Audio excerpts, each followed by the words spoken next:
The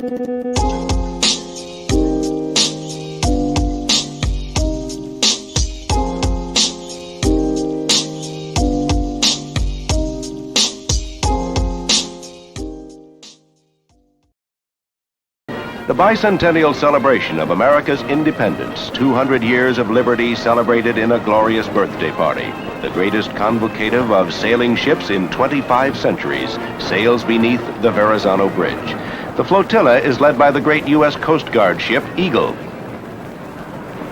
the Danish ship the Danmark, Norway's Christian Radich.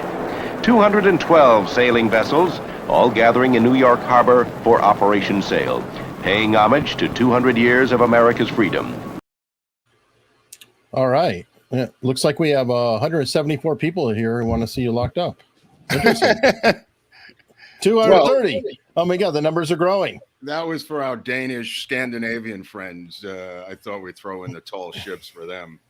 Because I realized that we have a big Scandinavian contingent. So those ships showed up in New York on that day when this story started. I realized that yesterday, which was, there's the tall ships. That was July 4th, 1976. And it was kind of fitting because Gerald Ford had already told New York City to drop dead. The city was like we are today in our cities, completely overrun by violence, crime, sanitation strikes, police strikes, madness, mayhem, and people were fleeing the cities and fleeing New York. And this is the day that I fled New York on foot, literally taking the train, the subway, to as far north as it could possibly go into the Bronx to like 238th Street in Riverdale, and then just hitchhiking the rest of the way to where I was going. But it was the day of the tall ships, and people were doing a lot of different things. I was on some sort of mescaline purple barrels, I believe, at the time. Not that that's important, but I got a call from a friend of mine named Frog. Now, Frog, as you recall, this story, by the way, is the pre-story to Sonora House. This is how I ended up. This will go right up to the beginning of the Sonora House episode. This is Frog. Now, Frog was a sound engineer. I went to Bard with Frog. And Frog calls me up in New York. Everybody had fled. And Frog said, you got to get out of there. Come up here to a town called Lexington, New York, which is about 20th. Yeah, there's Frog again. He will come up later in the story, but you'll see how Frog plays in. Anyway, so Frog calls me up and says, come up to Lexington, which is in upstate New York, maybe about 30 miles, I want to say west of, hold on, there's my ride. It's about 30 miles west of, well, maybe 20 miles west of Hunter Mountain in the Catskills, right? So I don't know anything. I hitchhike up and I get to this place, and it's in Lexington, New York, at a rundown late 1895 hotel called the Lexington Hotel. And at the Lexington Hotel is a group called the Lexington Conservatory Theater, which is some sort of ad hoc summer stock hippie group that's putting on legitimate theater. This is not, so yeah. There's the house, the hotel, which was huge, completely in disarray. I don't know if you could show another photo from the outside of that place. Well, you got to look at this. You got to see what this place looked like. And I think this was in 1970s. That's when it was renovated. But there's a one before this when you'll see that was. Hold on. This is when it's renovated. Yeah. That was in the 90s, I think. Yeah. Yeah. It looks like let's just say gravity and settling is still a little out of hand there. Right. Let me see. Oh, yeah, there it is. That's more realistic of what I encountered when I got up there. And I actually had a room in there, and I met this girl, Judy, who became my girlfriend. And Judy, that looks more like it. I mean, it was really, really disheveled.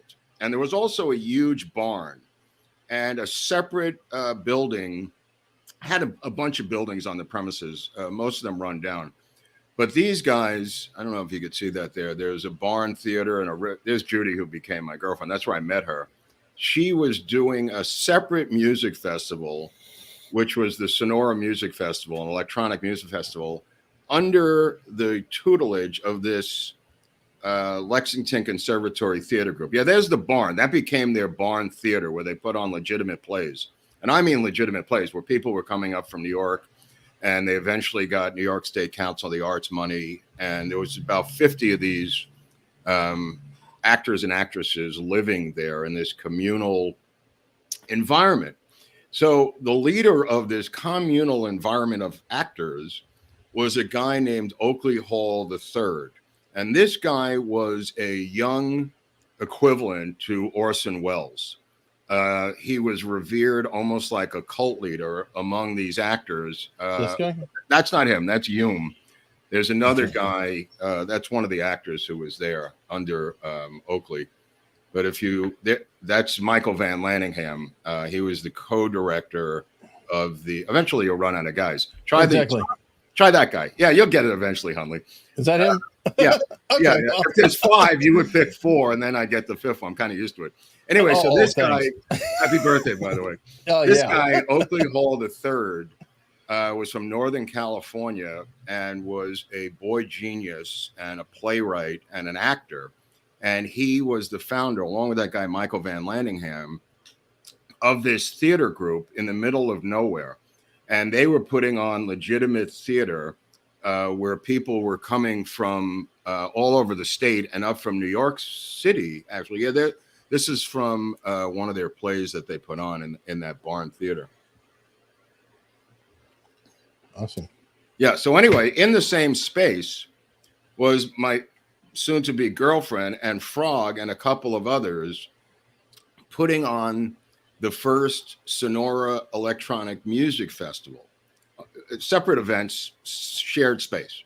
So we were living in that hotel. So with these guys, there was about 50 of them. There might have been 8 of us. You know, it was like 50 to 8. But I mean, we were working together.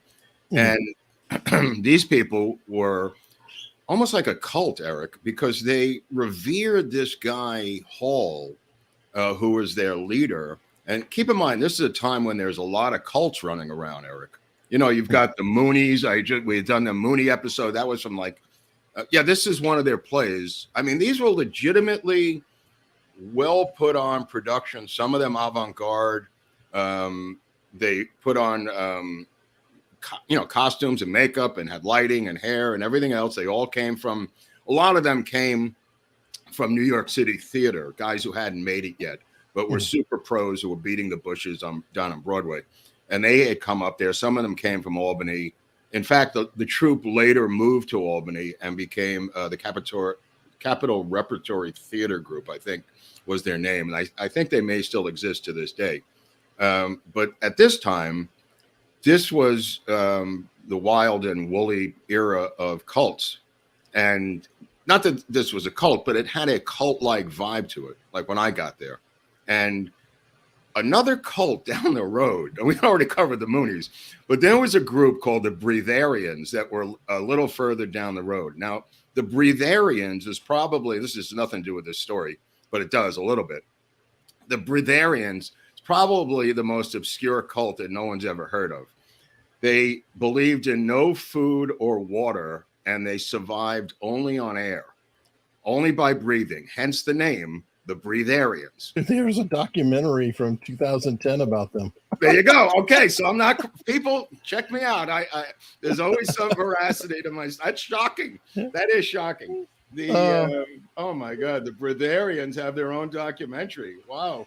So there's a documentary about what I'm talking about Oakley Hall III, called The Loss of Nameless Things. That was on PBS, by the way, in 2015 or 2012.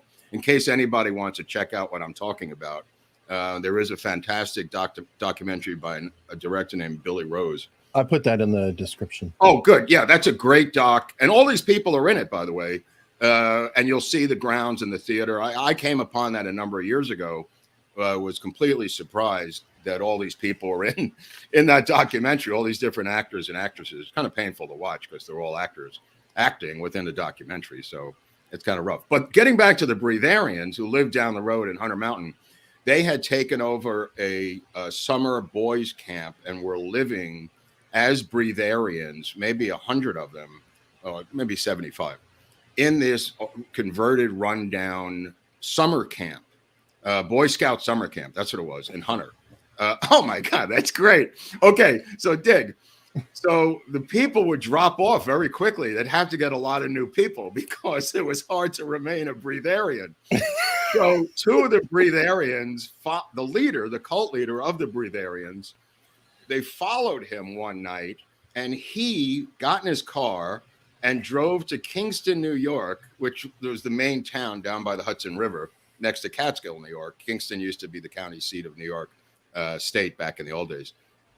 He drove to Kingston one night, goes right to Burger King and gets about 5 Whoppers and starts yumping them down. And they go, "You're a fraud. You're no breatharian." And he was the leader of the breatharians. And they went back and told everyone. And it was, maybe that's in the documentary, I don't know. But that's what happened when I was there. They followed the lead cult leader, the breatharian guy, down to Kingston. So he became a Hungarian? I don't know, Hunley, but work on that material for the next episode.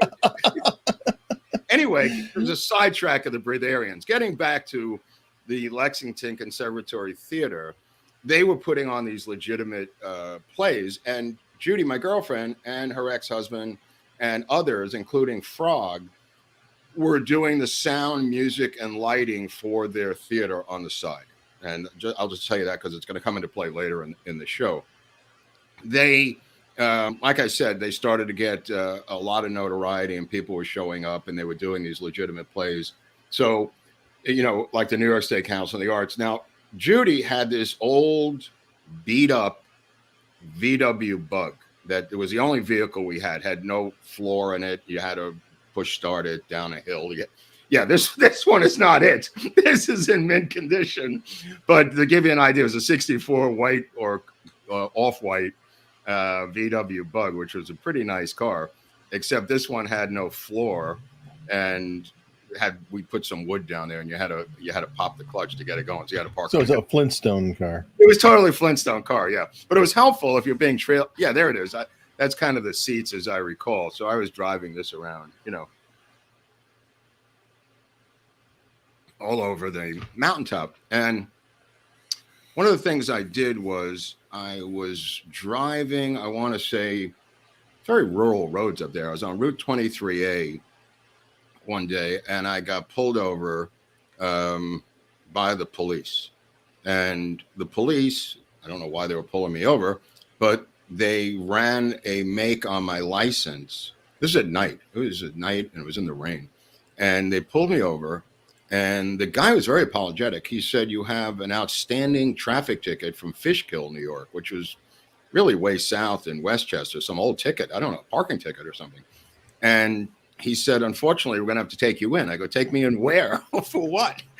So he said, "This outstanding warrant on a parking ticket in Fishkill." This is like, this is like Alice's Restaurant with Arlo Guthrie. I just realized this.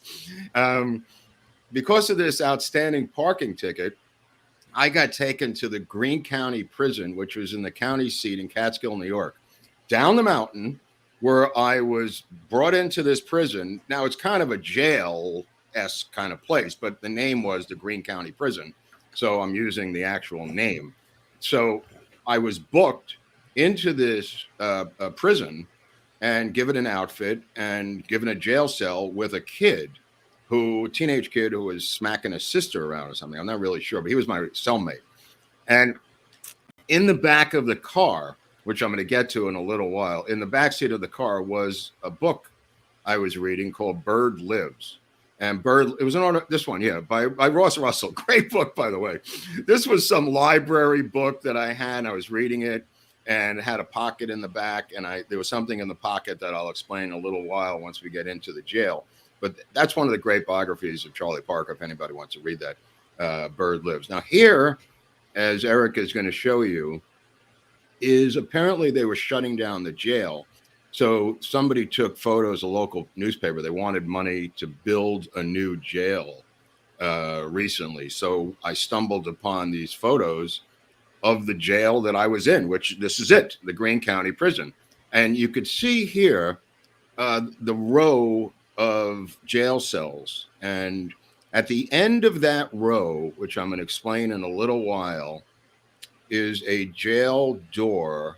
And behind that are the showers. Now, this is the reverse here. I was in one of these cells on the right with the kid. And it must have been a 2-cell thing, but because then I got a 1-celler, right? I got 1 cell by myself. But let me just tell you what happened. Yeah, that's exactly what it looked like. Wow. That's in mint condition. I don't know. Maybe they saved it as a museum or something, Hunley. I mean, that looks exactly like it was in 1976 when I was in there. Now, the guy shows up, I got the roommate. A guy shows up named Judge McDonald in the middle of the night. I guess this was the procedure. He's a big, fat Irish guy or Scottish guy, and he's got a tank top undershirt on and shorts and sneakers, and he's the judge. But it's like midnight, like on a Friday night. So he comes over and he says, "That'll be $100." I go, "For what?" He says, "Well, the bail or the fine is $100." And I said, "Well, what's the difference?" And he says, "Time, and it's all yours, son. So what's it going to be?"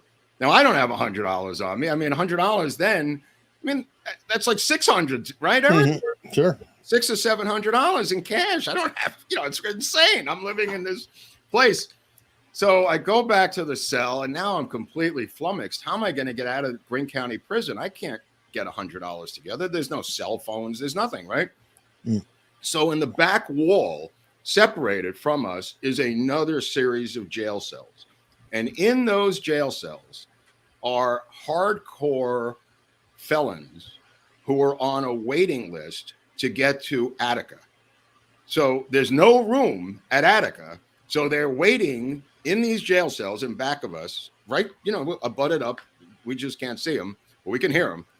Are, I think, about 5 or 6 black inmates waiting to go to Attica. And I mean like murderers, real hardcore guys who should not be in this jail.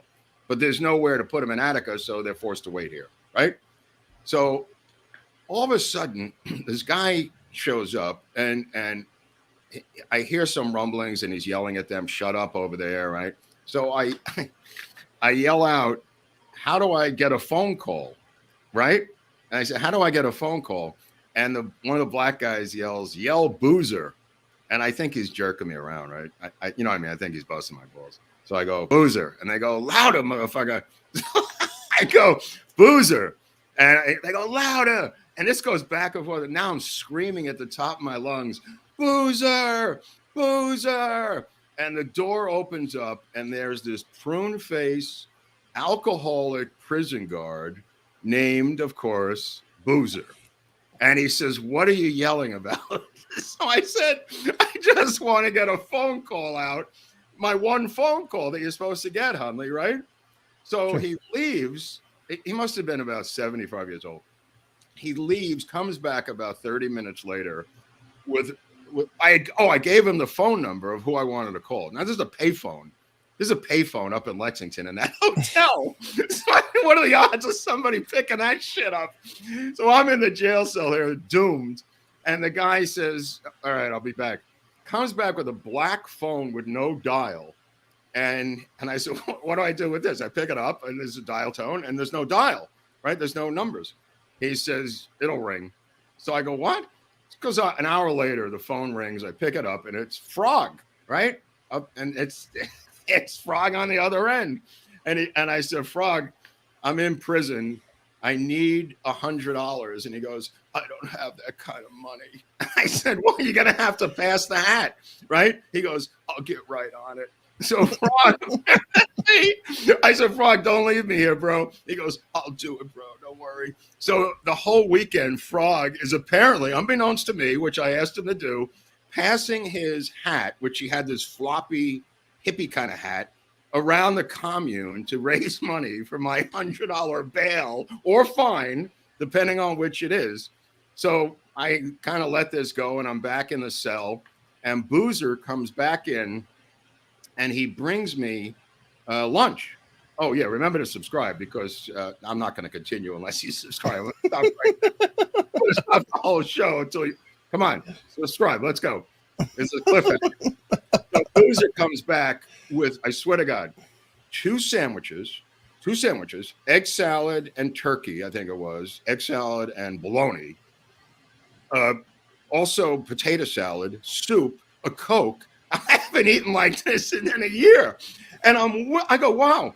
And potato chips. And he brings it. It turns out Boozer's wife is the cook downstairs. They both work for the Greene County prison. She's the cook. And she sends up this lunch. I go, this is spectacular. So he goes, I'll let her know. So 2 hours later, 3 hours later, I get meatloaf, a baked potato, asparagus, some sort of a grape drink, and dessert like pudding. And I'm going, I'm never leaving. I am completely enamored how great the food is. The kid next to me gets his own jail cell, and he's next door going, I told you the food is great. I told you the food is great. And indeed it was. It was like real home cooking in this prison. So I finished the meal, and I hear this black voice down by the shower. And the guy goes, come down by the shower, brother. I go, oh, this is where it happens, Huntley, right? I knew it was too good to be true. And the guy yells, come down by the shower.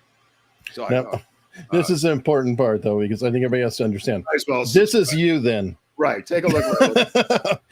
You don't look exactly hardcore and street tough. No. But keep in mind, they can't see me. I'm on the other side. There's no visual connection between me and these guys. So I'm on the other side, and who knows? Maybe they saw me coming in. I don't really know. But they can't see you. They're on the back wall of my jail cell. You know, the row of cells has another side for the hardcores, right? Right. So the guy says, come down by the showers. I go down by the showers. What do I know? And there's like a little space underneath the bars, like this high, and he slides under a detective novel, you know, like some pulp detective novel. So it was kind of nice.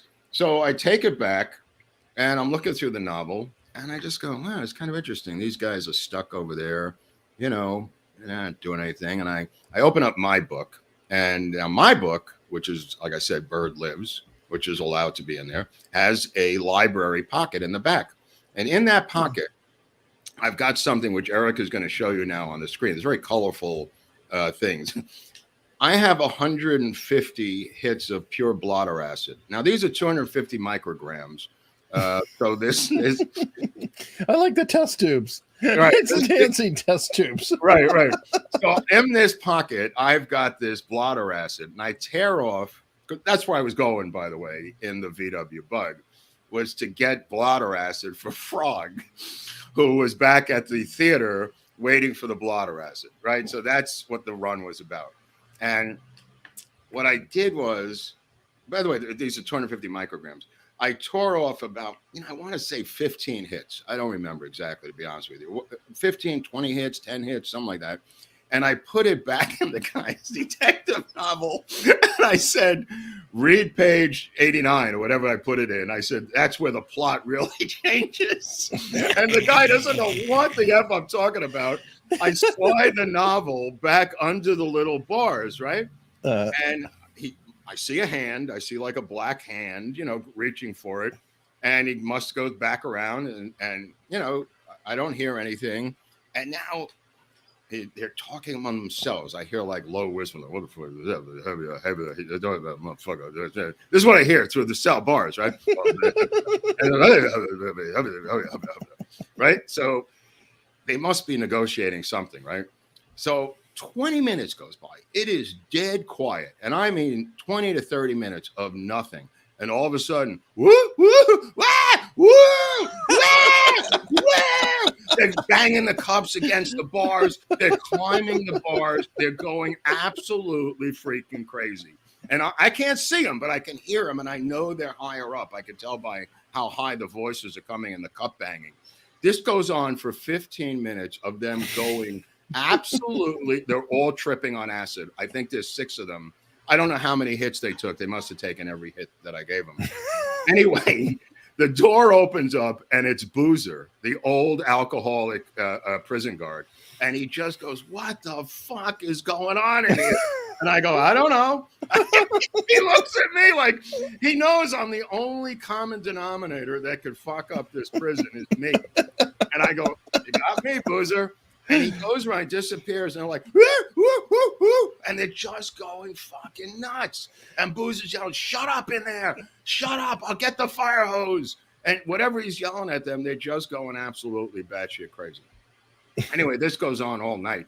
And Boozer's coming back and forth. But they're still delivering food to me, which is really nice because his wife made me pancakes in the morning. Now, this is Saturday now. I've now gone into the next day. I am now served scrambled eggs. Jello was a big thing. Fruit, Jello and fruit. Scrambled eggs, sausage, pancakes, coffee. And it's like I'm in prison at Denny's. You know, it's like I'm in a jail cell at Denny's suddenly. And because when you're living in a commune, by the way, the theater company where we were living, they found 10-gallon cans of peanut butter. And that's what we were living on. Bread and peanut butter at this theater company in Lexington, which is, I'd say, about 35 miles up the mountain, maybe 40 miles. And so to see real food that summer was rare because I'd been up there. I just got up there. But, it was just absolutely delicious. These guys were not eating and they were sliding their food because on acid, you as people know who are watching this, you have very little appetite. But I wasn't on acid, so I had a big appetite, right? The last thing I want to do is take acid in a prison. That's like insane. But these guys didn't care. You know what I mean? To them, a high is a high is a high. Richard Pryor talked extensively about black people on acid. If you want to see that episode, and you could see what was going on there, check out Richard Pryor talking about black people, including himself, on LSD. It's a whole different experience for you. Anyway, the kid who was next to me was in the next cell, and he knew that I had given them the acid. The kid knew. He got released on Saturday. I don't know what happened to him. I said, "Can you help me?" He goes, "No, I got to get out of here." So he was local. He was a local kid. So this is now into Sunday. I'm now on my third day as a prison man, and I've never been in prison before. I don't know when I'm getting out of this place, but I'm so enamored with the meal plan that they have that the guy said, "Do you want to go out in the yard?" I go, "Is there a yard?" He goes, "No." I said, "Why did you ask me that?" He goes, "Just being friendly." And then Boozer leaves again. He kept coming and going, Boozer, trying to see if these guys who were tripping would ever calm down. Now, he doesn't know they're tripping. He has no idea. He just knows that it's you. He just knows that I did it. Yeah. So I think it was on Sunday night when Frog mysteriously appears out of nowhere. Now, Frog, I mean, if you look at that photo, to show up at a detention facility involving law enforcement, looking like that with his floppy hat. I mean, he had this brown floppy hippie hat, right? So, and these are some of the electronic instruments my girlfriend had that were used in this production and all the different productions that were at the theater company. Later, they became part of the Sonora House. And what happened was, after the summer was over, we looked around for our own place. And that's how we found Sonora House, which you can look at the episode that we did a number of months ago about Sonora House. And that was in the fall of 76. We stayed up through the winter, and it was brutal. It was absolutely brutal. But we found this place with no one. It was kind of the same as the other place. You know what I mean? But anyway, getting back to Frog, Frog showed up with his hat. And in that hat was $100 worth of crumpled bills and coins. And he presented it to the sheriff at the front desk. And he said, "What am I supposed to do with this, Chief?" And he says, "That's the bail money from my friend Mark, who's in cell number 3. So the sheriff goes, "Well, you better count it out. I'm not touching this money." The sheriff wouldn't even touch it.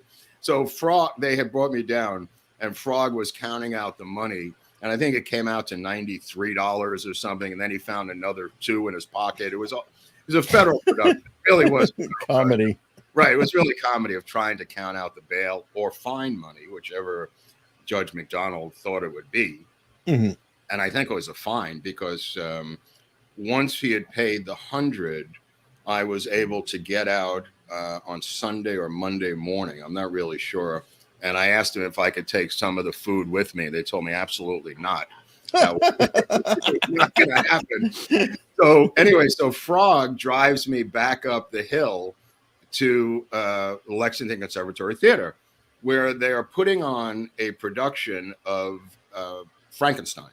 Now, this production of Frankenstein is huge, and they are in an old barn, and even the New York State Council on the Arts was showing up. Yeah, that is actually Oakley Hall III as the monster. And my girlfriend Judy was doing the music.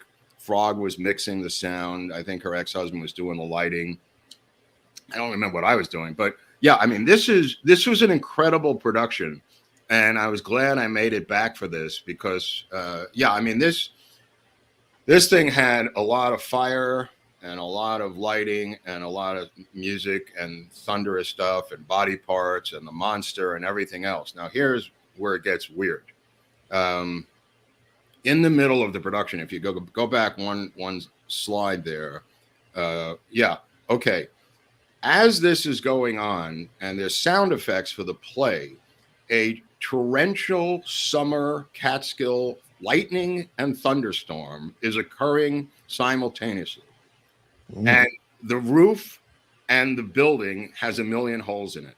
And as the production is going on, rain is coming through the roof. I swear to God, lightning and thunder are shaking the building itself at this moment of Frankenstein. At this moment, they're afraid they're going to get electrocuted. The New York State Council of the Arts is sitting in the front row. They think it's for real. I mean, outside is, if you've ever amazing effects. Amazing effects. If you've ever been in a Catskill summer thunderstorm with lightning and rolling thunder, it is quite a event by nature. And the water starts coming through the roof. It's leaking onto the people. There's blood bags that are on the actors that are exploding, and blood is running off the stage down into the audience. Blood bags. And the roof is leaking as the monster comes. 3 12-year-old kids who are in the audience start screaming and run out the door, tripping over each other in complete horror in this production of Frankenstein, which was one of the scariest productions I've ever seen in my life by this guy, Oakley Hall III, who directed it and obviously was written by Mary Shelley.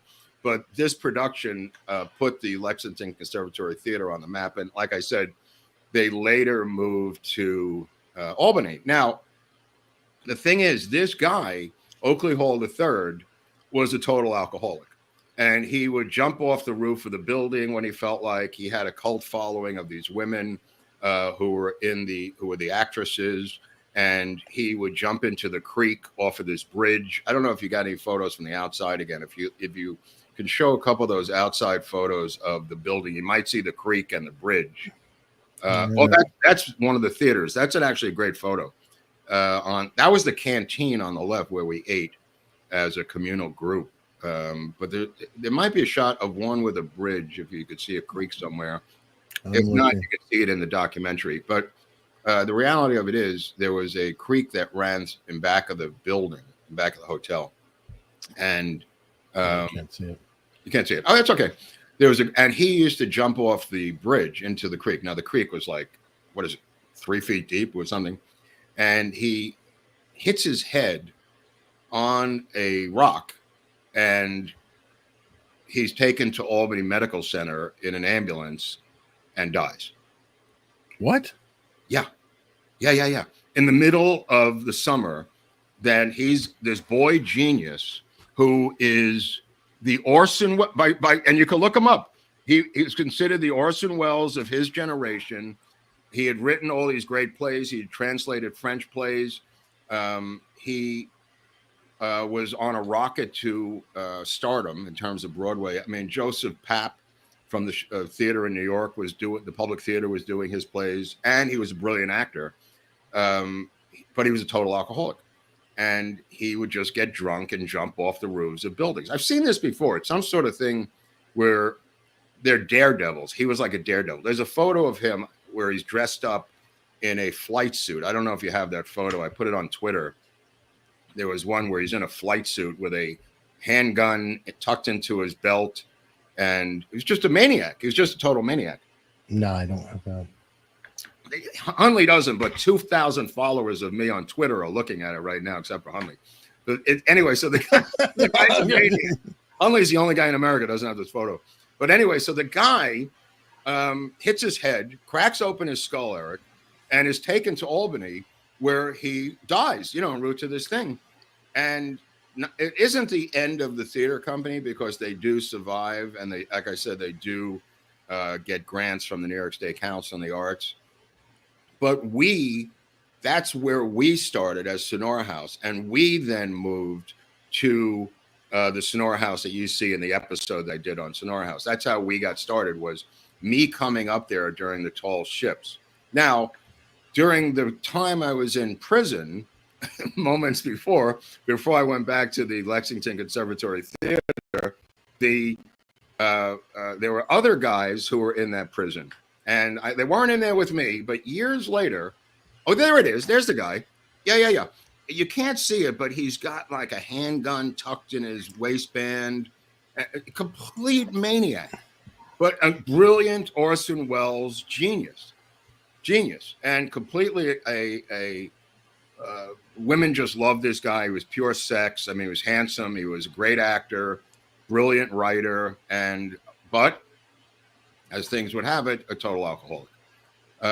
Anyway, so years later, once I got out of prison, reestablished myself, and was out on parole or whatever it was, I ran into a guy I was trying to help and get into rehab. And that guy told me that he had been in that same jail, and in fact had been up before Judge McDonald. And we bonded over the fact that I had known this guy in Catskill, New York. He had been up there in the 70s. But I never met him until years later. And then we compared notes, and we just became like really close friends because of the prison stories, the Judge McDonald stories, and that time period in Catskill, New York, where he was living. There was a gym there, and maybe you could show a picture of him as a teenager at that time. There he is with a guy named Customato, who was his trainer. And this is, of course, Mike Tyson, young Mike Tyson, that's in Catskill, New York, who also had his run-ins with Judge McDonald, because Mike was a thug. And Mike told me that his Customato, who was obviously his trainer, a great guy, took him in. He moved him into his house in Catskill, Customato, and, paid for him, gave him an allowance, fed him, trained him, was educating him in that house. And Customato became like his father figure. You see here, Mike is a young Mike. And Mike told me it was so boring in Catskill, New York on the weekends that he took the bus home to Red Hook, Brooklyn, and he would rob people at gunpoint simply because he liked the action. And then he would go back I swear to God, it wasn't even for money, because Gus was giving him an allowance. He was a total thug. I mean, he admitted this to me. He said, I just like the action, Mark. I wanted to rob and rip people off. That's what I was. I was oh, now what? What am I supposed to say to you? I did it. That's what I did. I was a bad guy. Anyway, he's a lovable guy, Mike Tyson. Really is a lovable guy. When he's not robbing you at gunpoint. When he's not 17 and robbing you at gunpoint. I mean, this is a guy who... Or knocking you out in less than a minute. Well, that's what he was trained to do for a living. Or how about biting your ear off? Or right. But anyway, so he goes, I went before Judge McDonald. He charged me $100. I don't know what it's about, but I had to pay him $100 also to get out. Or Gus did. Then I had to rob a lady to get the money back. So we were comparing notes about the same judge years later. And then Mike was in a rehab here in Malibu. And, then when he came out, kind of where I met him. But I think he lives in Arizona now, growing weed or something. In Vegas. I thought he was in Vegas area. Oh, maybe he's in the Vegas area. By the way, Barnes is trapped behind enemy lines before the show. He's in Brooklyn. I've been texting him on what tourist activities to go to next. As this live, he's in completely behind enemy lines. And he said he was in Brooklyn. He wanted me to, I said, go to Nathan's in Coney Island. You can't go wrong with that. Hopefully he went to Nathan's in Coney Island and went on the Cyclone. That was my opinion of what he should do in Brooklyn. But after the show, we'll find out if Barnes ever got out of Brooklyn. And that's a cliffhanger for episode 2. But anyway, so Tyson and I became close friends over this thing with the prison, with the Greene County prison, where he had been in there a bunch of times, according to Tyson. But did you compare the food notes? You know what? He didn't care about the food because he was getting 3 squares a day from Customato, and they were bringing the food in, I think, from Customato, Italian food, which was, this guy was not giving me Italian food, or his wife. They were just giving me the American fare, whatever that is, which was fine. I was enamored with her cooking. So, I mean, for me to wake up in a bed, I mean, keep in mind, we were sleeping in a hotel with holes in the floor where we had to put like boards over the hotels in these springy kind of 19th century beds with, flea-ridden mattresses. The jail cell was a step up. Let me just put it that way. The jail cell was definitely. And to have a guy knock on your jail cell with a cup going, here's breakfast, with pancakes and sausage and scrambled eggs. I mean, think about it, Hunley. I think I was 22 years old at the time. It's like room service for you. It was room service. I was 22 years old. Oh, my God. Anyway, so the for Fun Friday, I thought we'd visit this episode of how I got into jail, how I got out of jail, and it's also going to be the precursor for the Sonora House, the first music festival. This technically was the first music festival, but again, we got funding from New York State off of this, and that led to the funding we got from the CETA program under Jimmy Carter a year later, of the New York, the Comprehensive Employment Training Act, which allowed us to become a legitimate arts organization. But I'll never forget that Frankenstein production by Oakley Hall III, Michael Van Landingham, Sophia Landon, that guy Hume was one of the guys. Just a brilliant production. And Judy, my girlfriend at the time, did it's funny because they don't give her credit in the documentary. I don't know what that was about, but she did all the electronic music for the play, which was really avant-garde in terms of music, as was the Frankenstein production itself. So I hope somebody might have filmed that thing. I saw the still photos that are in the documentary. I don't know if there's any film footage of the play, but a lot of these guys then went to do TV in New York and Broadway, and then I said up in Albany. Oh, crazy. Everybody's going nuts. I see in the chat. My wife texted me, Elon's trying to cancel the deal to buy Twitter. Okay. Well, we saw that coming, didn't we? Saw that coming. I mean, once they started to go back to their old ways of getting rid of Jordan Peterson, I had a feeling something was amiss. That was a bold move, canceling Jordan Peterson. And I thought, where is Elon Musk in this problem? And this may be the answer. This may be the answer. I'm sure we'll hear more from Viva and Barnes on Sunday. On Sunday night, yeah. If Barnes gets out of Brooklyn alive. Now, next Friday, I'm going with a friend to meet with Barnes on a separate project in Vegas. I won't be around next Friday because we're driving to Vegas to actually, if Barnes gets back to Vegas out of Brooklyn, which is highly doubtful at this time. However, if Barnes does escape from New York, which might be a good title for a movie, and gets back to Vegas, hopefully we'll meet with him next Friday and have dinner at that crazy place. But I'm not paying for that $700 bottle of wine by Jean Lafitte or whatever the hell he drinks. Right. Well, you know what? To help save up for your meeting with Barnes, we got some super chats coming. Okay, I'm going to need some super chats because Barnes takes me to a very expensive. I owe him a dinner. Yeah, actually, I got to pay. Oh, so Barnes, do you like Denny's? He apparently likes this other place. I don't want to mention it, but he's going to have to pay for his own beverages, I think, because I'm bringing some other celebrity with me, so that'll be fun.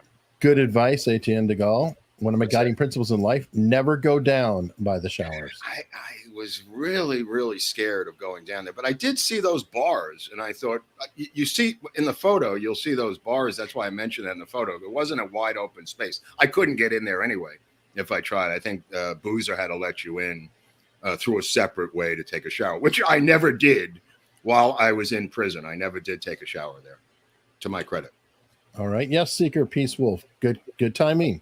Mark, in fact, does have a PayPal.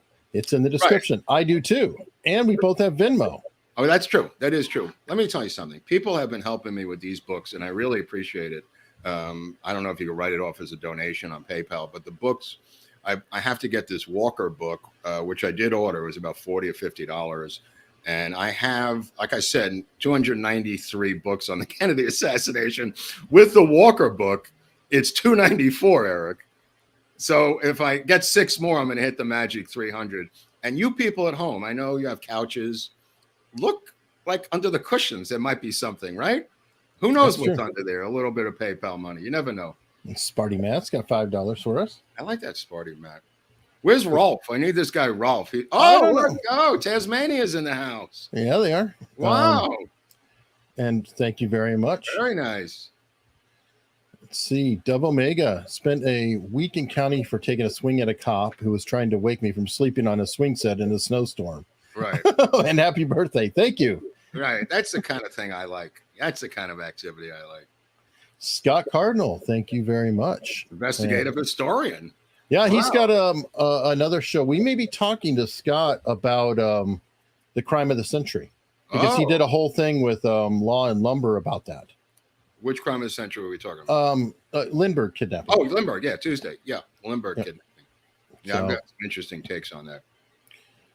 Thank you, Jenny Danielle. Yeah, there's a Texan. Who's this one here? Oh, these people love us. Well, thank you. I think it's 2 people. When you see 2 people in a photo, I assume they're a couple, right? I'm guessing. Unless they're Siamese twins and they're conjoined twins at the head, right? I bet it could be. Will acid allow me to twerk upside down? I don't know. I don't know. I quit a long time ago, so I don't really know if that's possible. But I'm sure there's people who find out, whether you could twerk upside down on acid. I don't think that girl was on acid. Or she wants to be a congresswoman, I presume. Oh, yeah. God only knows. That was quite interesting. Right. But you can also support by merch. And we start off with, of course, Oswald, the dog. Oswald, the Patsy dog, I think should be more appropriate because Oswald was a Patsy. So this is the Patsy dog. Fair enough. Okay. And Oswald, there's also the Patsy dog. Merch shirts. And this just came in yesterday. What is that? Time for summer. Oh, that I like. That's styling. That's like a spy hat, Hunley. You know what? That's like spy counter spy. Yeah, it's a nice little bucket hat. Oh, I'm gonna get that. That's good for the beach. What you said? It comes in beige too, Eric? Yeah, it comes in beige or black. Okay, I'll get the beige one. I like that. So definitely check. Now, what about this subscription thing? What kind of an operation are you running over there?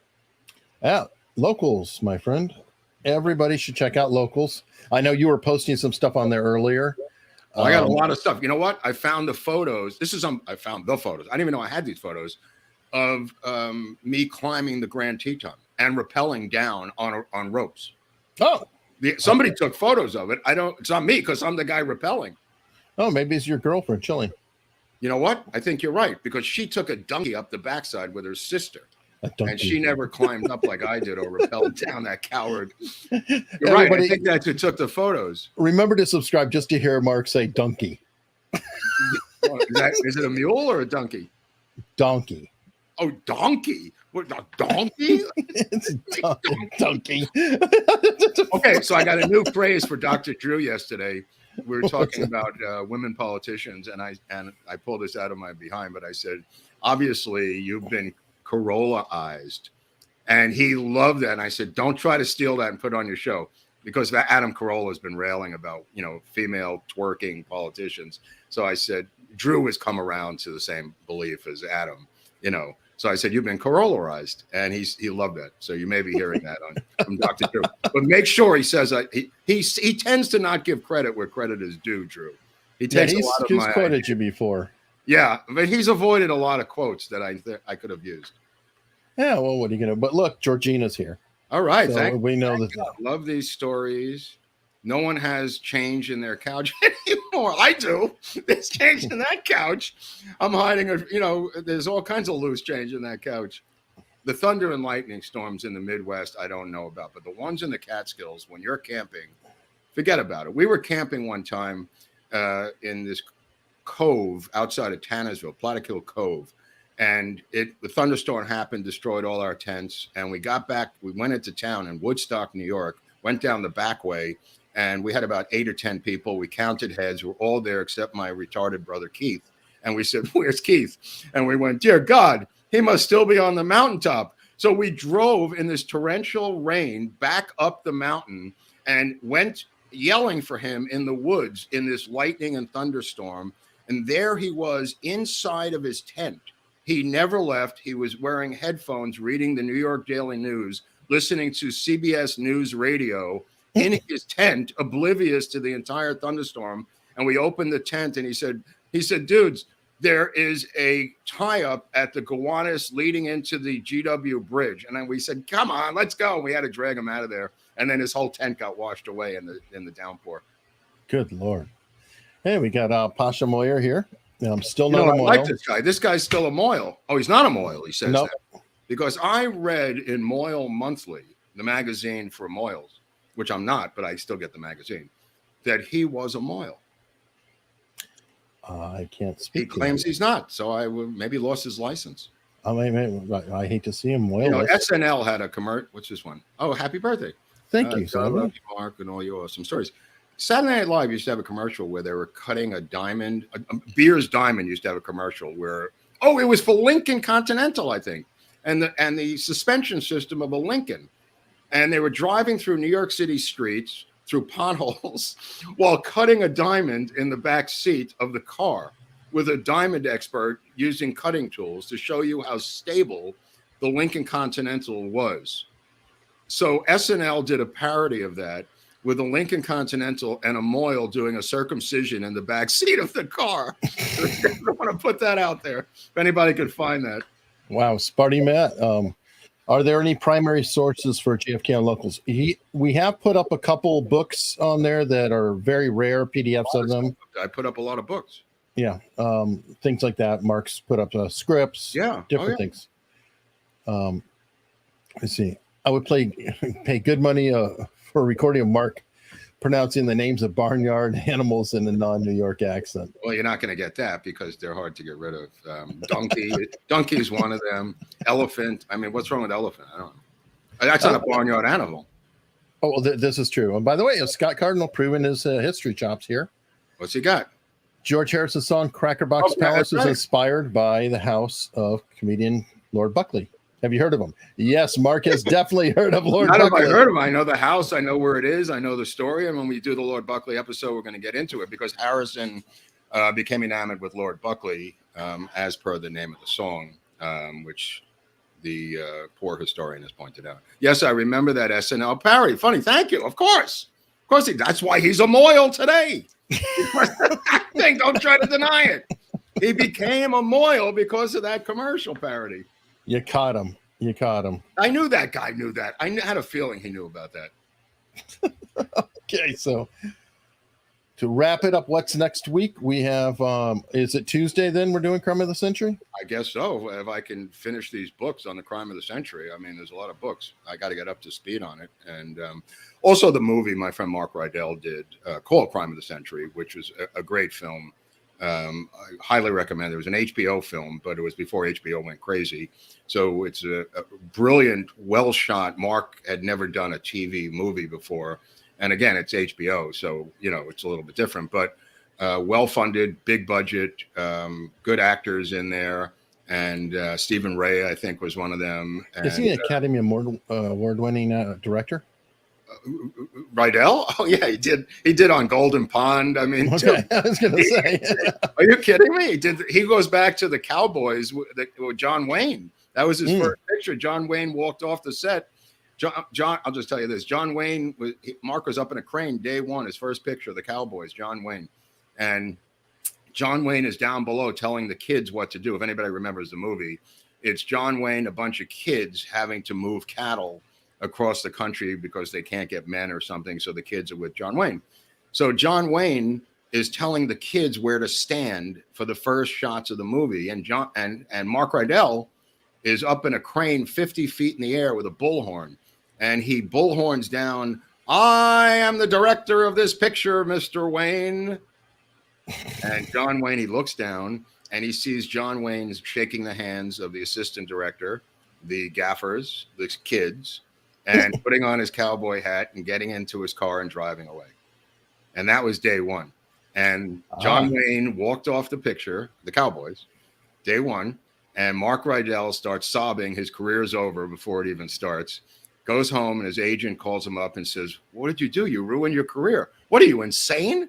And he's just sobbing. And he realizes his career's over before he could even start. And Rydell came out of New York theater, was a great actor. He'd done live television, later becomes the president of the Actors Studio. Long history for Mark Rydell, which we'll get into if we do this on the movie on Tuesday. But Rydell, the phone rings and he picks it up and it's John Wayne. And he goes, "Meet me at Dan Tana's in 30 minutes, which is a bar on Sunset." So he gets in his car and he drives to Dan Tana's and he goes in shaking in his boots. And Rydell's a little guy. And sitting at the bar is John Wayne drinking bourbon, right? And he says, "Sit down, Rydell." And he sits down, he's shaking and everything. And he says, "That's one hell of a stunt you pulled today. Now let's go back and make a goddamn movie tomorrow." And they went back and started making The Cowboys, which is a great picture. You know, I recommend it if you're looking for a film to watch this weekend. The Cowboys, directed by Mark Rydell, starring John Wayne. Perfect. All right. So everybody go check that out. And we will be back Tuesday to talk about the crime Crime of the century. Yeah.